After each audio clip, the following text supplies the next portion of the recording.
Okay, so here we are, live and exciting, and we're outside of Conway Hall. It's a sunny day. We've been cooking in the sun for a good 20 minutes trying to set up this little gadget.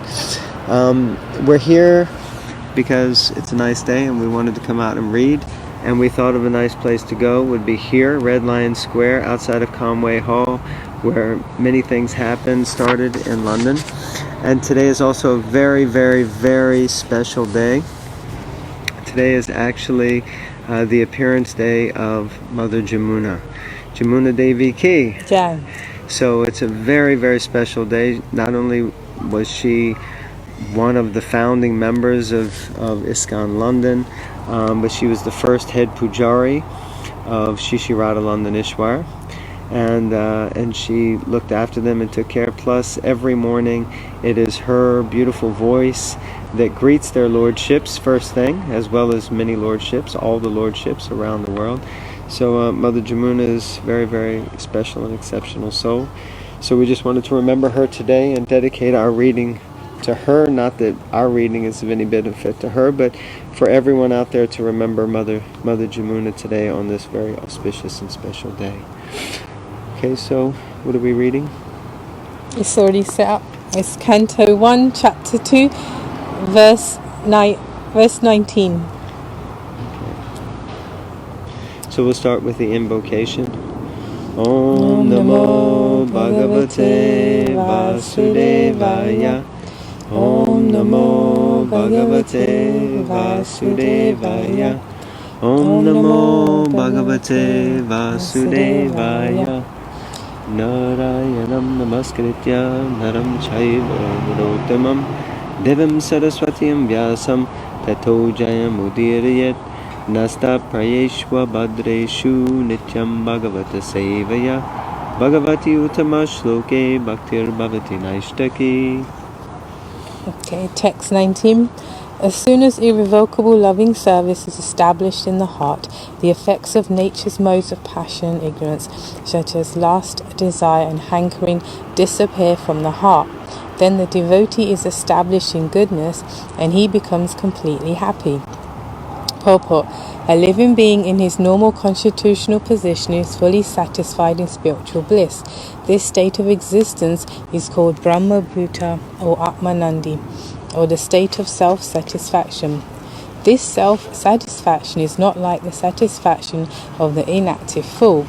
The inactive fool is in the state of foolish ignorance, whereas a self-satisfied Atmanandi is transcendental to the material state of existence. This stage of perfection is attained as soon as one is fixed in irrevocable devotional service. Devotional service is not inactivity, but an unalloyed activity of the soul. Just check and make sure the sound is still good.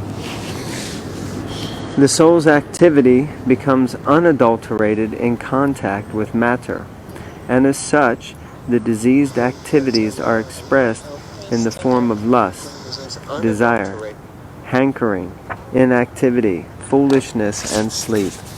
The effect of devotional service becomes manifest by complete elimination of these effects of passion and ignorance. The devotee is fixed at once in the mode of goodness, and he makes further progress to rise to the position of Vasudeva, or the state of unmixed sattva, or Shuddha sattva. Only in this Shuddha sattva state can one always see Krishna eye to eye, by dint of pure affection for the Lord. A devotee is always in the mode of unalloyed goodness, therefore he harms no one. But the non-devotee, however educated he may be, is always harmful. A devotee is neither foolish nor passionate. The harmful, foolish, and passionate cannot be devotees of the Lord. However, they may advertise themselves as devotees by outward dress. A devotee is always qualified for all the good qualities of God. Quantitatively, such qualifications may be different, but qualitatively, both the Lord and his devotee are one and the same. Canto 1, Chapter 2, verse 20. Thus established in the mode of unalloyed goodness, the man whose mind has been enlivened by contact with devotional service to the Lord, gains positive scientific knowledge of the personality of Godhead and the stage of liberation from all material association. In the Bhagavad Gita 7:3, it is said that out of many thousands of ordinary men, one fortunate man endeavors for perfection in life. Mostly men are conducted by the modes of passion and ignorance, and thus they are engaged always in lust, desire, hankerings, ignorance, and sleep. Out of many such man-like animals, there is there is actually a man who knows the responsibility of human life, and thus tries to make life perfect by following the prescribed duties. And out of many thousands of such persons who have thus attained success in human life, one may know scientifically about the personality of Godhead, Sri Krishna. In the same Bhagavad Gita 18:55, it is also said that scientific knowledge of Sri Krishna is understood only by the process of devotional service, bhakti yoga. There's a lot of pollen blowing around out here, and your battery's about to die. The very same thing is confirmed herein in above words. No ordinary man or even one who has attained success in human life can know scientifically or perfectly the personality of Godhead. Perfection of human life is attained when one can understand that he is not the product of matter but is in fact spirit. And as soon as one understands that he has nothing to do with matter, he at once ceases his material hankerings and becomes enlivened as a spiritual being. This attainment of success is possible when one is above the modes of passion and ignorance, or in other words, when one is actually a Brahmana by qualification. A Brahmana is the symbol of sattva guna, or the mode of goodness, and others who are not in the mode of goodness are either Kshatriyas, Vaishyas, Shudras, or less than the Shudras. The Brahminical stage is the highest stage of human life because of its good qualities, so one cannot be a devotee unless one at least qualifies as a Brahmana. The devotee is already a Brahmana by action, but that is not the end of it. As referred to above, such a Brahmana has to become a Vaishnav, in fact, to be actually in the transcendental stage. A pure Vaishnav is a liberated soul and is transcendental even to the position of a Brahmana. In the material stage, even a Brahmana is also a conditioned soul, because although in the Brahminical stage the conception of Brahman or transcendence is realized, scientific knowledge of the Supreme Lord is lacking. One has to surpass the Brahminical stage and reach the Vasudev stage to understand the personality of Godhead, Krishna. The science of the personality of Godhead is the subject matter for study by the postgraduate students in the spiritual line. Foolish men or men with a poor fund of knowledge do not understand the Supreme Lord, and they interpret Krishna according to their respective whims. The fact is, however, that one cannot understand the science of the personality of Godhead unless one is freed from the contamination of the material modes, even up to the stage of a Brahmana. When a qualified Brahmana factually becomes a Vaishnava in the enlivened state of liberation, he can know who is actually the personality of Godhead. Text 21. Thus the knot in the heart is pierced and all misgivings are cut to pieces. The chain of fruitive actions is terminated when one sees the self as master. Attaining scientific knowledge of the personality of Godhead means seeing one's own self simultaneously. As far as the identity of the living being as spirit self is concerned, there are a number of speculations and misgivings. The materialist does not believe in the existence of the spirit self, and empiric philosophers believe in the impersonal feature of the whole spirit without individuality of the living beings. But the transcendentalists affirm that the soul and the supersoul are two different identities, qualitatively one, but quantitatively different. There are many other theories, but all these different speculations are at once cleared off as soon as Sri Krishna is realized in truth, by the process of Bhakti Yoga. Sri Krishna is like the sun, and the materialistic speculations about the absolute truth are like the darkest midnight. As soon as the Krishna sun is arisen within one's heart, the darkness of materialistic speculations about the absolute truth and the living beings is at once cleared off. In the presence of the sun, the darkness cannot stand, and the relative truths that were hidden within this dense darkness of ignorance become clearly manifested by the mercy of Krishna, who is residing in everyone's heart as the Supersoul. In the Bhagavad Gita 10:11, the Lord says that in order to show special favor to his pure devotees, he personally eradicates the dense darkness of all misgivings by switching on the light of pure knowledge within the heart of a devotee. Therefore, because of the personality of God has taken charge of illuminating the heart of his devotee, certainly a devotee engaged in his service in transcendental love cannot remain in darkness. He comes to know everything of the absolute and the relative truth. The devotee cannot remain in darkness, and because the devotee is enlightened by the personality of Godhead, his knowledge is certainly perfect. This is not the case for those who speculate on the absolute truth by dint of their own limited power of approach. Perfect knowledge is called parampara, or deductive knowledge, coming down from the authority to the submissive oral receiver who is bona fide by service and surrender. One cannot challenge the authority of the Supreme and know him also at the same time. He reserves the right of not being exposed to such a challenging spirit of an insignificant spark of the whole, a spark subjected to the control of illusory energy. The devotees are submissive, and therefore their transcendental knowledge descends from the personality of Godhead to Brahma, and from Brahma to his sons and disciples in succession. This process is helped by the Supersoul within such devotees. That is the perfect way of learning transcendental knowledge. This enlightenment perfectly enables the devotee to distinguish spirit from matter, because the knot of spirit and matter is untied by the Lord. This knot is called ahankara, and it falsely obliges a living being to become identified with matter. As soon as this knot is loosened, therefore, all the clouds of doubt are at once cleared off.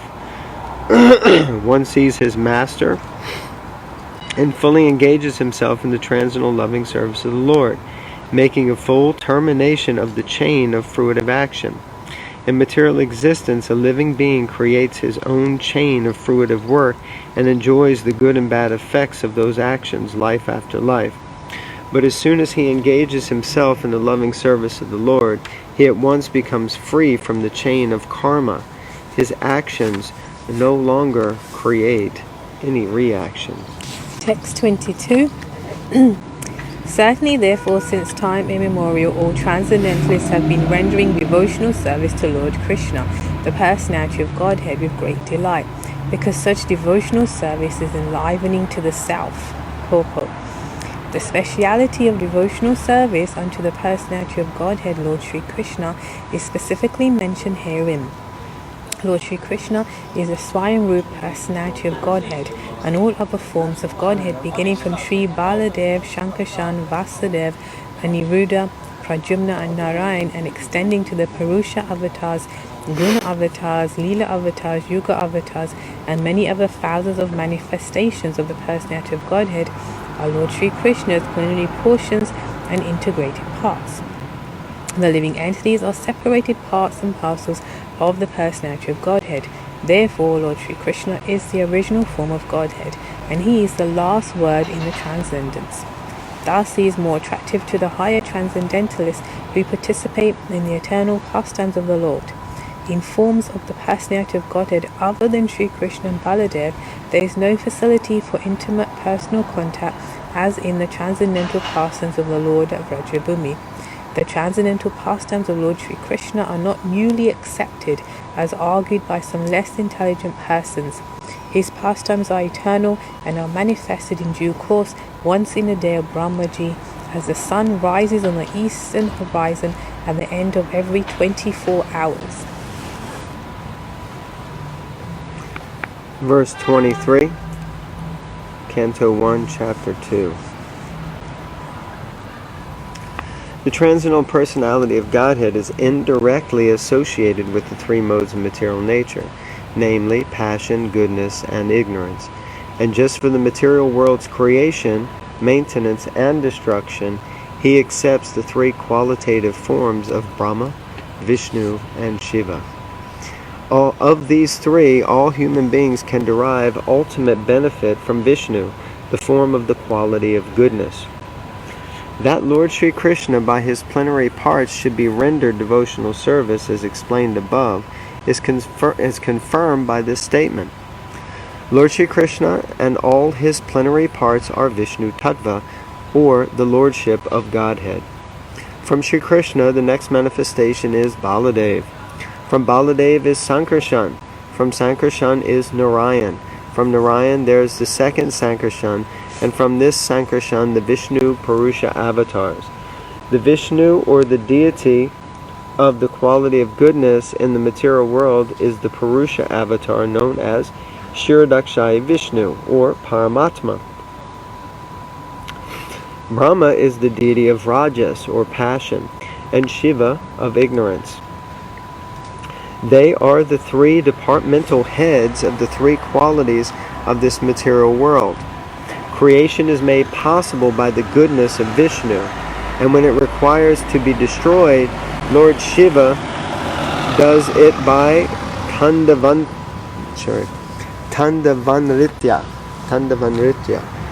The materialists and the foolish human beings worship Brahma and Shiva respectively, but the pure transcendentalists worship the form of goddess.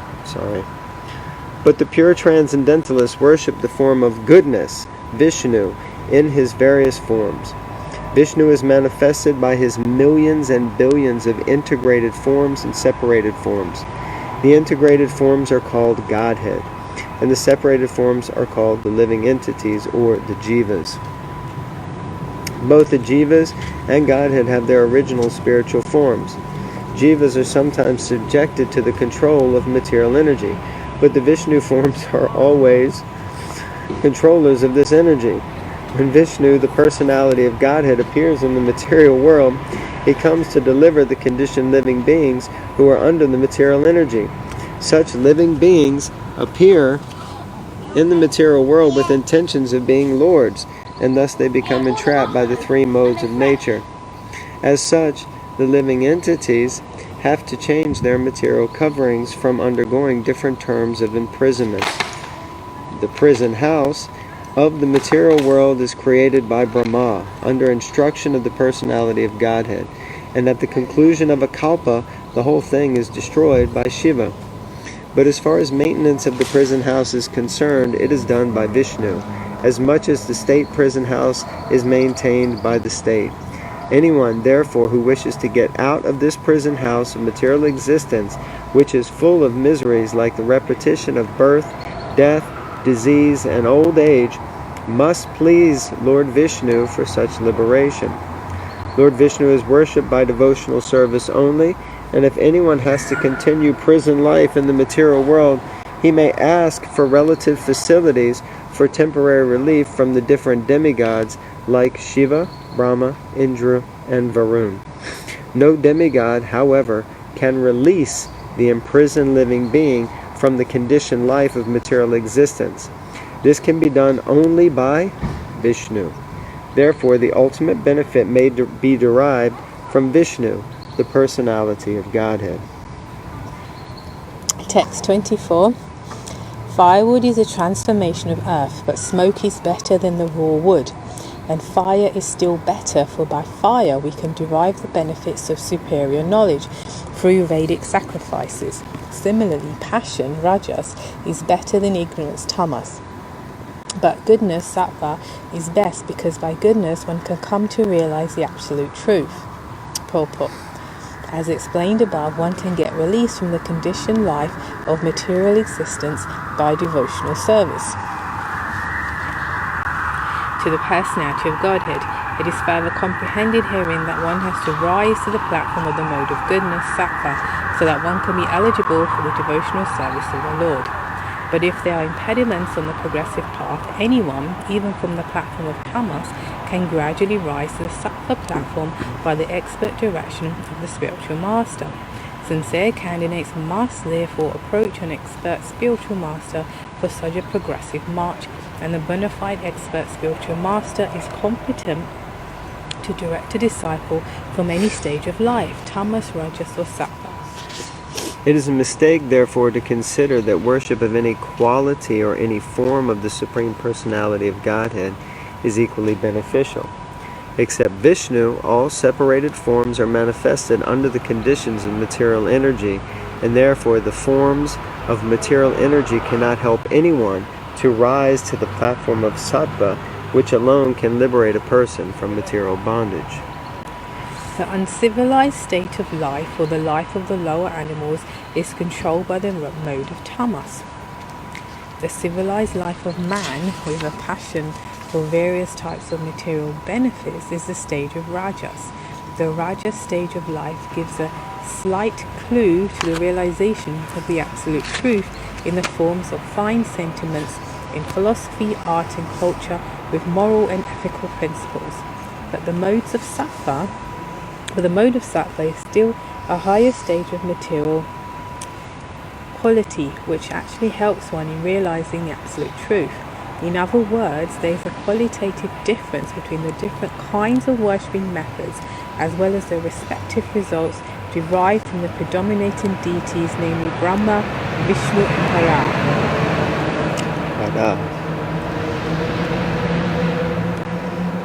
Okay, so text 25, first canto, chapter 2.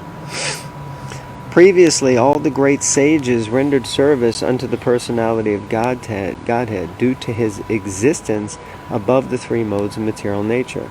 They worshipped him to become free from material conditions and thus derive the ultimate benefit. Whoever follows such great authorities is also eligible for liberation from the material world.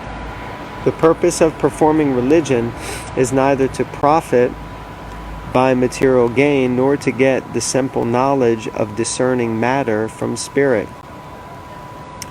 The ultimate aim of religious performances is to release oneself from the material bondage and regain the life of freedom in the transcendental world, where the personality of Godhead is the Supreme Person. Laws of religion, therefore, are directly enacted by the personality of Godhead. And except for the Mahajans, or the authorized agents of the Lord, no one knows the purpose of religion. There are 12 particular agents of the Lord who know the purpose of religion, and all of them render transcendental service unto him. Persons who desire their own good may follow these Mahajans, and thus attain the supreme benefit. Text 26. Those who are serious about liberation are certainly non-envious, and they respect all. Yet they reject the horrible and ghastly forms of the demigods and worship only the all-blissful forms of Lord Vishnu and his plenary portions. Purport. The Supreme Personality of Godhead, Sri Krishna, who is the original person of the Vishnu categories, expands himself in two different categories, namely integrated plenary portions and separated parts and parcels. The separated parts and parcels are the servitors, and the integrated plenary portions of Vishnu tattvas are the worshipful objects of service. All demigods who are empowered by the Supreme Lord are also separated parts and parcels. They do not belong to the categories of Vishnu Tattva. The Vishnu Tattvas are living beings equally as powerful as the original form of the personality of Godhead, and they display different categories of power in consideration of different times and circumstances. The separated parts and parcels are powerful by limitation. They do not have unlimited power like the Vishnu Tattvas. Therefore, one should never classify the Vishnu Tattvas or the plenary portions of Narayan, the personality of Godhead, in the same categories with the parts and parcels. If anyone does so, he becomes at once an offender by the name Pashandi. In the age of Kali, many foolish persons commit such unlawful offenses and equalize the two categories. The separated parts and parcels of different positions in the estimation of material powers, and some of them are like Kala Bhairava, Smarsana Bhairava, Sani, Mahakali and Chandika. These demigods are worshipped mostly by those who are in the lowest categories of the mode of darkness or ignorance. Other demigods like Brahma, Shiva, Surya, Ganesh and many similar deities are worshipped by many in the mode of passion, urged on by the desire for material enjoyment. But those who are actually situated in the mode of goodness, sattva guna, of material nature, worship only Vishnu tattvas. Vishnu tattvas are represented by various names and forms such as Narayan, Damodar, Vamana, Govinda and Adhoksaja. Go ahead and read the next one. I'll read the next two.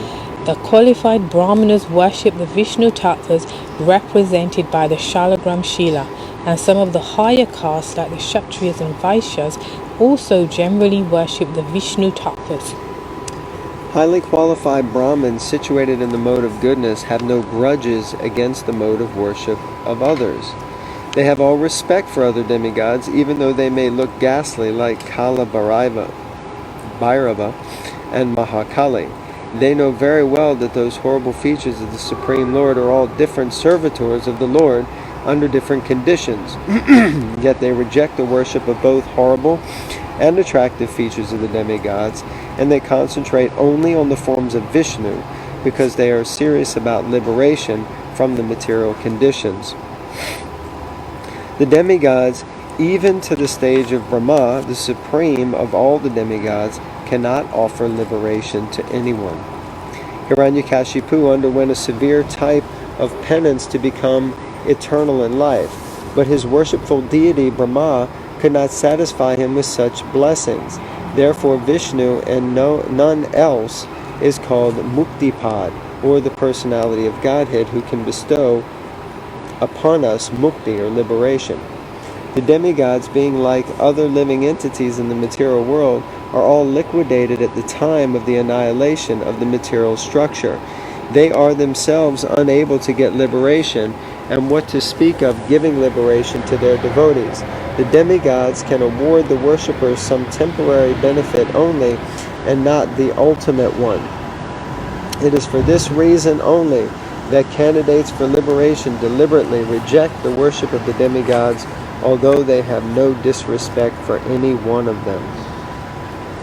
Text 27, which will be our last text.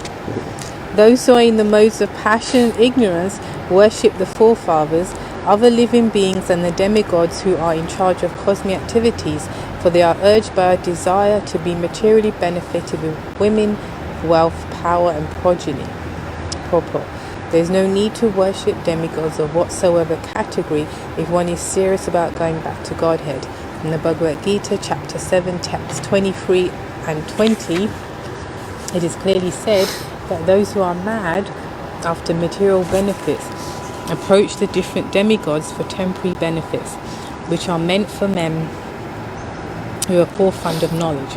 We should never desire to increase the depth of material enjoyment. Material enjoyment should be accepted only up to the point of the bare necessities of life and not more or less than that. To accept more material enjoyment means to bind oneself more and more to the miseries of material existence. More wealth, more women, and more false aristocracy are some of the demands of the materially disposed man because he has no information of the benefit derived from Vishnu worship. By Vishnu worship, one can derive benefit in this life as well as in life after death. Forgetting these principles, foolish people who are after more wealth, more wives, and more children worship various demigods. The aim of life is to end the miseries of life and not to increase them. For material enjoyment, there is no need to approach the demigods. The demigods are but servants of the Lord. As such, they are duty-bound to supply necessities of life in the form of water, light, air, etc. One should work hard and worship the Supreme Lord by the fruits of one's hard labor for existence, and that should be the motto of life. One should be careful to execute occupational service with faith in God in the proper way, and that will lead one gradually on the progressive march back to Godhead. Lord Sri Krishna, when he was personally present at Vrajadam, stopped the worship of the demigod Indra and advised the residents of Vraj to worship by their business and to have faith in God. Worshipping the multi-demigods for material gain is practically a perversity of religion. This sort of religious activity has been condemned in the very beginning of the Bhagavatam as Kaitava Dharma. There is only one religion in the world to be followed by one and all, and that is the Bhagavad Dharma, or the religion which teaches one to worship the Supreme Personality of Godhead and no one else. Jai. Lord Shri Krishna Bhagavan Ki. Jai. So, thank you all for tuning in.